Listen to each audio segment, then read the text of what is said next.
Hello, welcome back to Earthbeat Visions, a history of the future sound of London. Today we'll be looking at the early 1997 era, starting with ISDN Show and ISDN Live. The future sound of London. Live. Via ISDN. Okay, let's go. In early 97, Virgin's European arms went about a second run of promotion of Dead Cities, using the album's tour as a way of reframing the material. As a result, CDs of February's Fun radio transmission were pressed and released as ISDN Show for the Dutch market and ISDN Live in France itself. The show was also made available as a real audio stream on the band's Astralworks website. One of the two most common set lists of the tour, this particular batch of tracks is very light on album material, with Yage, My Kingdom, Her Face Forms in Summertime, Herd Killing and Max all existing in radically different versions, Glass the only track in its album arrangement, and the remaining material all being exclusive. Oddly, Leon Mars' oil track Psycho Crab lacks any credit on the Dutch edition, it seemingly being considered an FSOL track for this release. Indeed, many fans thought that was the case at one point. It's a wise choice of set to release, as the strong differences between the show and the album highlight how varied the era is, and how the ISDN transmissions go beyond simply playing the album.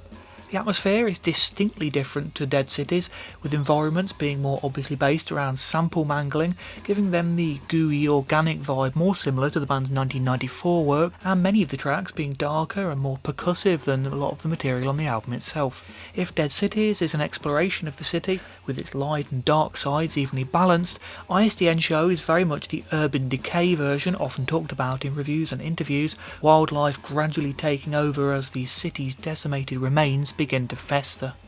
Really weird thing about this release is that the CDs seem to have been mastered by a moron. ISDN Show is very weirdly cut, starting out with Yage being split over two separate tracks, meaning the indexing and tracklist don't match up until Herd Killing much later. Even then the start and stop points seem to be fairly at random. ISDN Live, however, is an absolute nightmare, some indexes being around 50 seconds long and not containing even a hint of what's meant to be there according to the tracklist. Who did this and why? There's absolutely no logic to it. Even with the long environments in the first half of the show, it's not too hard to work out where the actual tracks start and end. It should be patently clear to anyone that Her Face Forms in Summertime is not the guitar environment at the end of Womb. So let's try and clear it up. Firstly, what is the tracklist here? For simplicity's sake, I'll be using the live working titles of the tracks given in 1997 rather than their studio titles used later, more on that further down. I also won't be including Is This Real or any of the other environments, as a typical FSOL release of this era wouldn't have included them in the tracklist. I also won't be including Womb 2, because it doesn't seem to actually exist. If it does, it's a 20-second abstract environment. So the actual setlist of the show is Yage, My Kingdom, Womb, Psycho Crab, Her Face Forms in Summertime, G Electro, Tingler 96, Glass, Herd Killing, Max Original, Carlos, Everyone in the World, and Sitting Around. As previously stated, ISDN Show gets this mostly right. Some of the index points are slightly questionable, but other than Yage bafflingly taking up the first two tracks, and thus My Kingdom through to Glass being out by one, everything roughly makes sense, and the lack of an obvious Womb 2 means the final few tracks line up fine. What we basically have is the same, but with Yage as the first two tracks. G Electro is named G Electro on the disc, which is actually a cooler name but incorrect.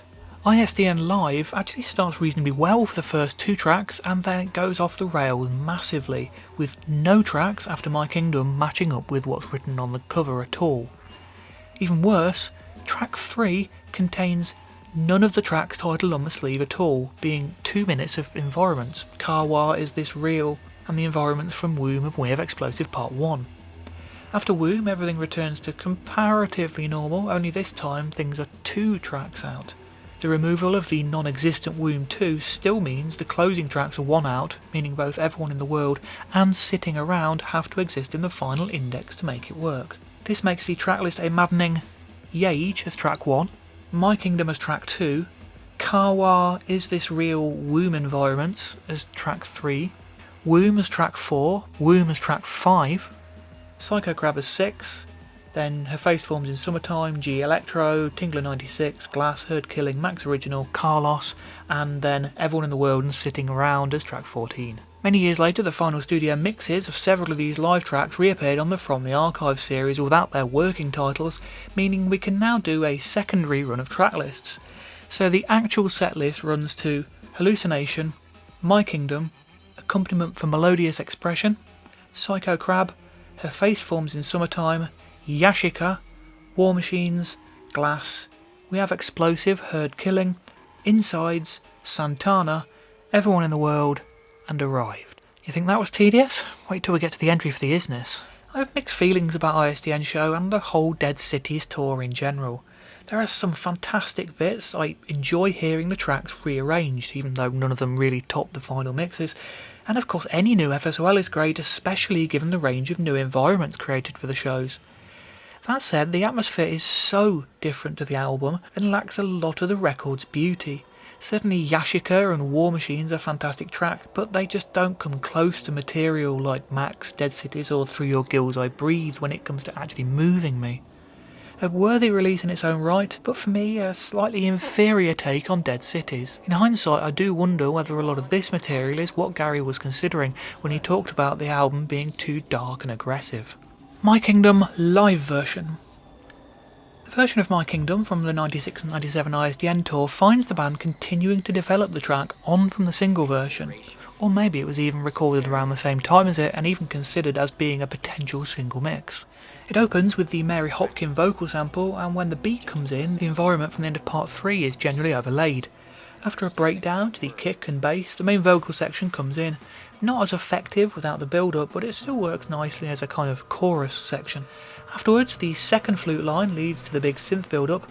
This time, however, it leads to a repeat of the second flute melody, and after the final vocal, the drums undergo various effects as they continue into the outro. It's nice to hear another take on my favourite FSOL track, and although not matching the majesty of part 1, the live version does contain all my favourite elements of it.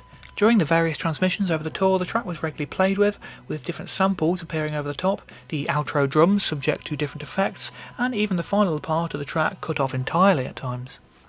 Her Face Forms in Summertime live version. The live version of Her Face Forms in Summertime is quite a different arrangement, retaining the guitar lines, background ambience and rough structure of the original, but with the remaining parts of the track radically changed. Instead of the intricately programmed, cut up and phased drum loops, several more standard breakbeats are included in the live version, giving it more of a trip-hop leaning slant. The bass line is similarly different with much more groove to it. The layers of cymbals providing a wash of ambience is missing, as are a number of the digital noises, and the breakdown in the middle is shorter. This gives a feeling of a live band performance even more so than on the Dead Cities version. The outro environment is still present, albeit heavily truncated and more intense. War Machines live version. The live version of War Machines is very similar to its studio counterpart released in 2012 and From the Archives Volume 7, with the main difference being the use of the Tingler Hoover synth sample, this version featuring far less often and being much simpler. The live take also includes a whooshing sample from the end of Quagmire missing on the album mix, and features a much longer arrangement. On ISDN Show it appears under its working title Tingler 96. Everyone in the World. Although sharing a partial title and an opening vocal loop with Everyone in the World is Doing Something Without Me, this live track is otherwise entirely different to its counterpart.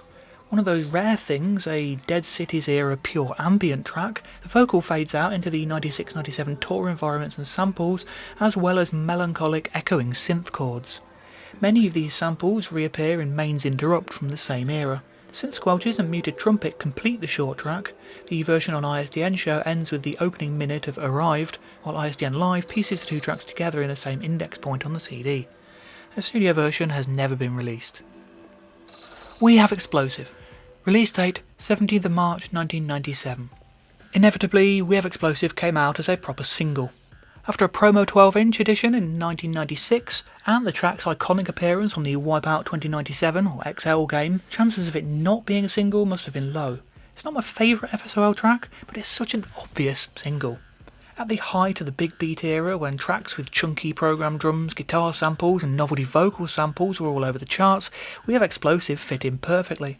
It was even released on 2 CDs, the standard multi-part single and a second disc of remixes, the first commissioned mixes for FSOL since the start of '92. Having the beat-heavy remixes all on one CD allowed Brian and Garry to do a more traditionally FSOL take on the track by skewing it into bizarre territory over the course of a suite. At 29 minutes, the Part 1 to 5 version is the shortest FSOL single of this kind, although My Kingdom is only 26 if you cut out the radio edit. I remember listening to the Top 40 in March '97 and Mark Goodyear announcing the track. I was totally surprised and really excited to hear FSOL on the radio, and the following day I legged it into town straight after school. I couldn't imagine what would be on the single, and upon seeing it was a Part 1 to 5 format again, began to try and work out how they would make an atmospheric soundscape release out of such a brutal, heavy track. True to form, nothing else on the single really resembles the main piece, with Part 2 and Part 4 being much more atmospheric breaks tracks, Part 3 being a seemingly odd foray into funk, and Part 5 a much more slow, ambient piece. In the same way Cascade and Lifeforms have very different atmospheres to their parent album, We Have Explosive eschews almost all of Dead City's glossy city on the brink melancholic atmospherics in the favour of a rawer, more organic sound, including environments taken from transmissions on the ISDN tour. Indeed, the single as a whole more closely resembles the live shows, a nocturnal atmosphere overhanging the whole release. If not quite as steeped in urban decay as the transmissions, they always got the image of being on an ex-industrial waste ground on the edge of a city at night, overlooking the cities I leave. For the second disc, the band got Leon Marr to supply 2 further remixes under his Oil guise, and fittingly they are funkier than his staggered Part 2 reworking, taking in classic breaks and slap bass. Remarkably, the other remix was the first appearance of hip-hop pioneer Curtis Mantronic after a 6-year break from the music industry following the breakup of his group Mantronics. Mantronic provided 2 remixes, the second being limited to a promo 12-inch as well as a promo CD-only edit. With no linking environments and a general focus on chunky breaks, the remix disc is an unusual FSOL release. Sadly for vinyl fans, the 12-inch truncates both releases, including a couple of tracks from each, leading to a generally unsatisfying listening experience overall.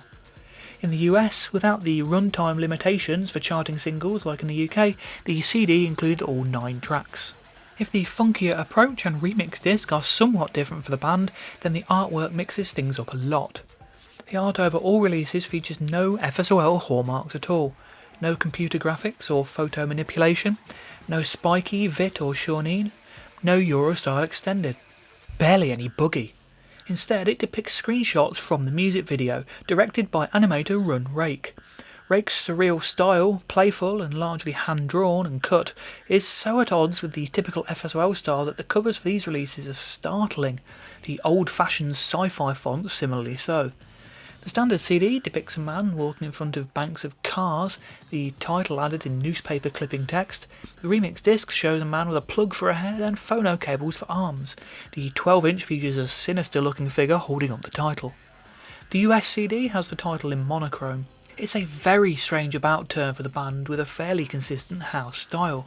The only buggy image is the Oil picture below the CD tray and under the text on the 12-inch, which had previously been used in the Dead Cities limited edition book. Even typography and layout are credited to FSOL, with overall design by Ian Kay, suggesting no direct Bugs input to this design at all. He was, however, very keen on Rake's design and encouraged the artwork. After this, he will be absent from the band's artwork for another 10 years. The EBV logo is present, but the electronic brain violence text is missing for the first time since 1994.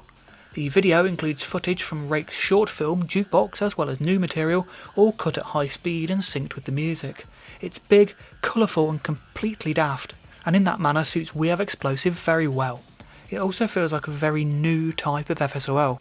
We Have Explosive went on to be the band's highest charting single, peaking at number 12 in the UK singles charts and spending 3 weeks in the top 100. Singles-wise, the Dead Cities era remains the band's most successful period. In a 2006 interview with Clash magazine, Garry said, "We Have Explosive was basically the end." He meant it in a philosophical way, meaning a point of no return into aggressive electronic music that required a lot of personal course correction. But it's also true of the band's releases. We Have Explosive was the last FSOL release for 4.5 years, and the last not to be at least partially based around older or archive material for 17 years. Nobody was expecting that at the time, of course. The CD came with one of those cards asking you to fill in details so they could send you news of forthcoming releases. I dutifully filled it in and took it to the postbox, excited in the knowledge that I'd be the first to know when their next release came along. That of course never happened. Either way, it's a fine single, one which goes way further with the track than anyone would initially expect, and commercially, if nothing else, the band went out on a high. We have Explosive Part 1. For the single, Brian and Garry chose to return to the slightly longer cut of We Have Explosive previously released as Semtex Part 1 as opposed to the subtly edited album version. Given that the track is centre stage here, why not have an extra minute of it? Over the reverse sounds at the end appear wah vocal samples commonly used on the 96 ISDN tour, and the track merges into an environment used on almost every transmission, layers of typically unidentified FSOL samples, It's Tough Out There, It's a Goddamn Jungle sampled from the movie Hero, and a beautiful acoustic guitar refrain backed by animal calls, water sounds and arrow shot sounds from the film Nights. It's a strangely serene section after the main rather aggressive track and moves the EP into the same atmosphere as the transmissions with a nocturnal mood and a much wilder, more organic feel than Dead Cities. Bizarrely, the US promo CD labels this cut as the album version despite its slightly different arrangement and new outro environment. We have Explosive Part 2, also known as We Have Explosive Leon Ma Mix. Part 2 opens and closes with the metallic sounds also used in the closing environments of Her Face Forms in Summertime. The Dead Cities Planner postcard has this bit even referred to as End of Leon Ma, suggesting this is the environment's origin. Ma's Part 2 is fairly similar to his Part 2 of My Kingdom and his remix of Yage, with crazy breakbeats, complex programming and layers of odd digital noises. Only the vocals from Part 1 are retained. As with the version of My Kingdom, it's over in less than 3 minutes. For the 12-inch, it was renamed Leon Ma Mix. We have Explosive Part 3. This is where things change quite a bit. The opening Pick Up the Phone section is sampled from Rochester by Fats Comet. For this, the band were allowed access to the original multi-tracks, allowing them to use the vocals clean of all the music. And then the track comes in and it's very funk-oriented, something unheard in the FSOL catalogue since the ISDN era, and even then never quite like this. Slap bass, brass samples, a very quirky and playful melody. It feels very, very different to typical FSOL, especially in the Dead Cities era. It's a fun, almost whimsical track, a surprising inclusion after the brutal opening parts of the single. It started life in more typical territory with samples of both the We Have Explosive vocals and buzzing synth, but gradually over the course of the piece's development these were removed and replaced with the playful melody, a melody which had also been composed for a track later heard on the archives as Blue Green. As usual, the piece takes diversions through different sections, elements being removed and added to provide variety throughout proceedings. And then comes one of my all-time favourite FSOL moments. While this track has no overt connections to any other piece on the EP, at 4 minute 26, stripped back to just drums and bass, a dark drone plays in the background, followed by a lone, echoing guitar note. It's full of foreboding, especially as part of this otherwise playful track. The sound actually comes from the end of part 5, and acts as a preview of the two much more atmospheric pieces that close the single. I didn't consciously note it for a long time, but when I realised what it was, I was blown away. It's a great moment in itself, but it ties the whole slightly disparate single together brilliantly. A great example of how one short section can make a record feel like a properly mapped out world. Superb stuff. We have Explosive Part 4. Another track in the confusing Herd Killing family, We Have Explosive Part 4 is by far the moodiest take on the track.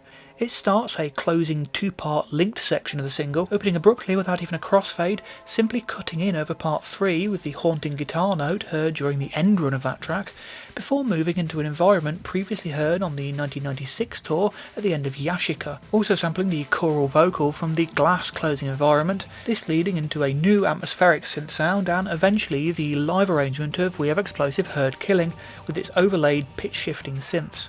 Due to the two tracks' heavily connected nature, it's unsurprising that a version of Herd Killing would end up here, and thankfully the opening and closing environments tie it into the nocturnal atmosphere of the whole single, buzzing crickets, animal cries and other organic sounds, along with the evocative choir-like synth chords.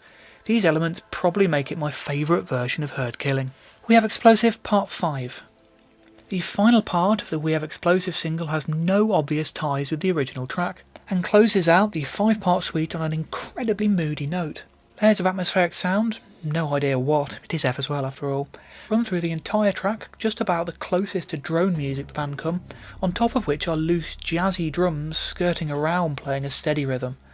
A bass guitar plays a dark riff, a wailing flute sample comes and goes, and a forlorn echoing guitar note chimes through occasionally.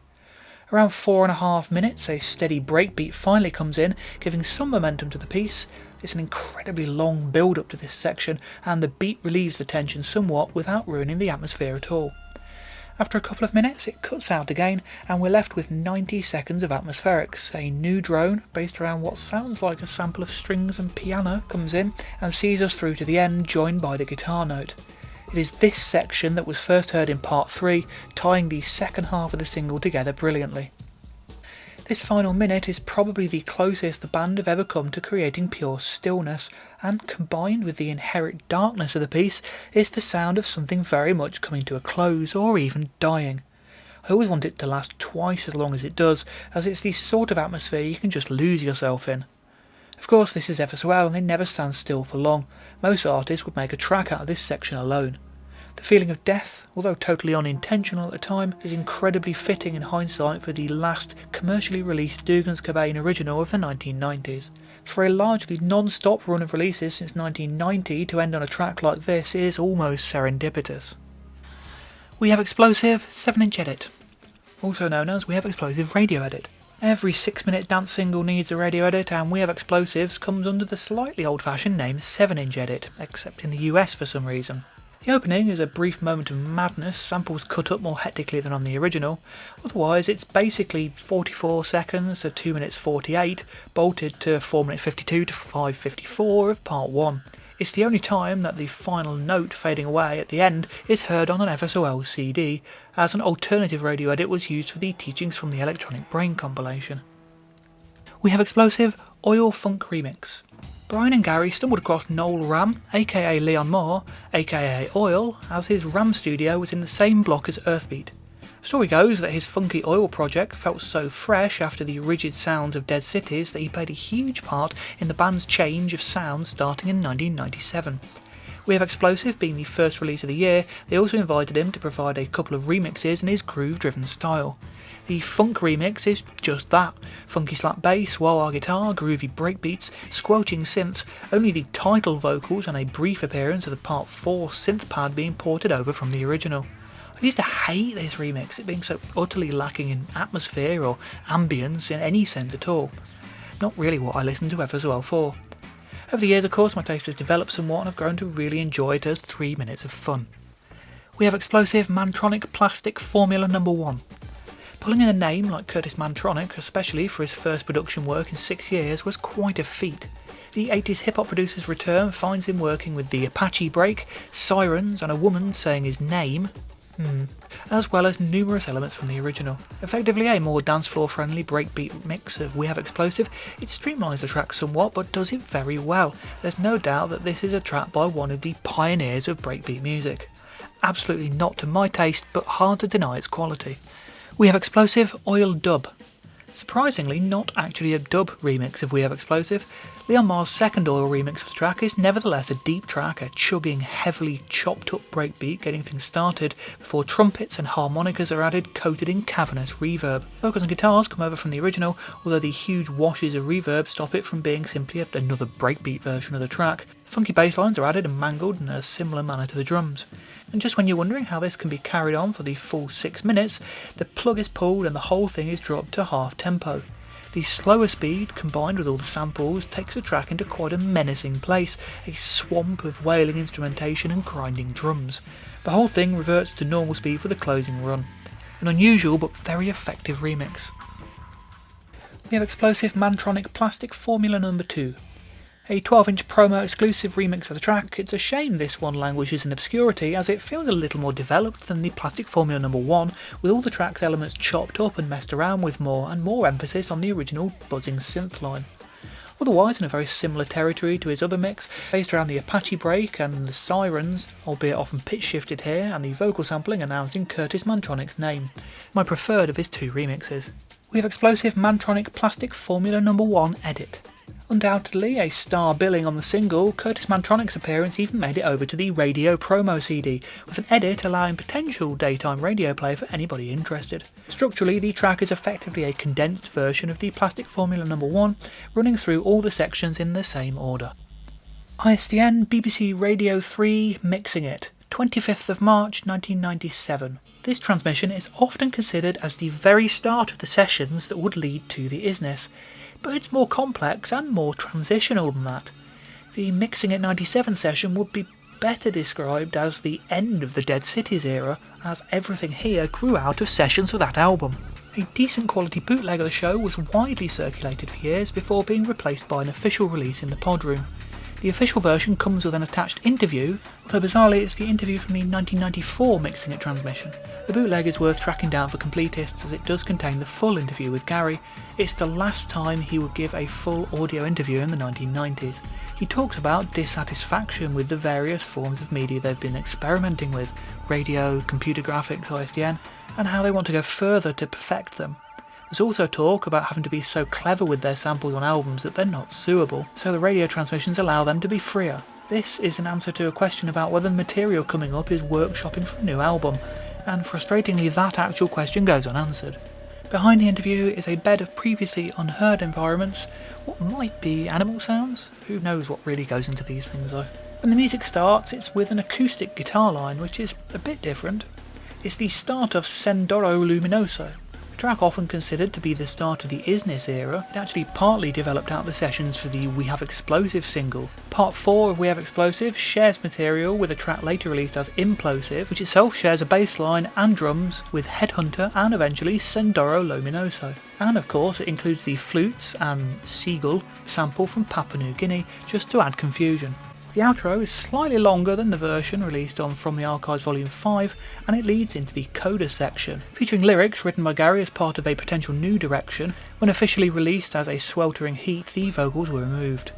This part, with its guitars, breakbeats and vocals, is closer to the earlier Dead Cities sessions than the more synth-led IDM of the later pieces from the album, signifying a subtle change in direction and possibly even a touch of course correction. The piece comes to a fairly abrupt end, and Glacier Part 2 starts. This track was being worked on at the time for the Scrapped Glass single, thus still technically fitting the Dead Cities era. Stylistically, it continues the album's modern classical direction with bells, classical guitar, flutes and oboes, as well as electronic ambience. It crossfades into Exploded Funk, another We Have Explosive interpolation, basically herd killing with funk bass and layers of bright synths. The bootleg features Garry's closing speech, a rather blunt, "Okay, that's your lot," and some of the opening environment over the end of the Mixing It show. With heavy use of breakbeats, vocals and sampled and performed live instrumentation, plus the funky element of the final track, the set is a conscious move on from Dead Cities towards something warmer and more organic, but all of the material in the transition is still rooted in that album. It's another example of the ISDN broadcast being a great way of hearing the band's development over the months and years, rather than simply waiting for the next album to come along. As a show in its own right, the vocal version of A Sweltering Heat is lovely, and the extended outro to Exploding Funk is also great, but otherwise the lack of environments, and all 4 tracks being released in some form or another, makes it one of the less rewarding shows on its own. And that's all for this week's video. I hope you enjoyed it. Please do leave me some comments down below. Let me know what you think of this material, what you think of We Have Explosive, everything else here. There are also like, subscribe, share buttons you might like to press as well. All interaction really helps my channel. And I'll be back very soon covering the material that developed on after the Mixing It session into the early ISNES sessions, covering May to August 1997. Please do join me then.